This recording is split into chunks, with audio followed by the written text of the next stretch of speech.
for the Cuban history, and it's an iconic place for us. So I'm pretty sure you're gonna remember as soon as we arrive there. It's a place of a big events, parades, speeches delivered by our leaders, mainly Fidel Castro. So everybody knows that he used to deliver long speeches talking about different things happening in Cuba and all over the world. Okay, this is a place having the memorial dedicated to our national hero Jose Marti. Is the statue in the middle, and on the left we have the big statue of Che Guevara, one of the guerrilla men, the Argentinian who joined Fidel Castro, and Camilo Cienfuegos is the other one.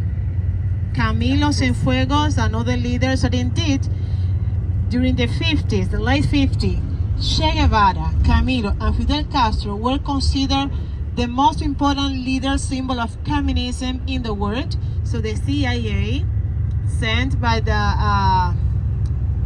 controlled by the States, of course, wanted to kill them. So the first they killed was Camilo Cienfuegos. Then they assassinated Che Guevara in Bolivia, and they tried to kill Fidel Castro more than 400 times. So there is already a book written by an American writer retelling the different ways they tried. But remember, he passed away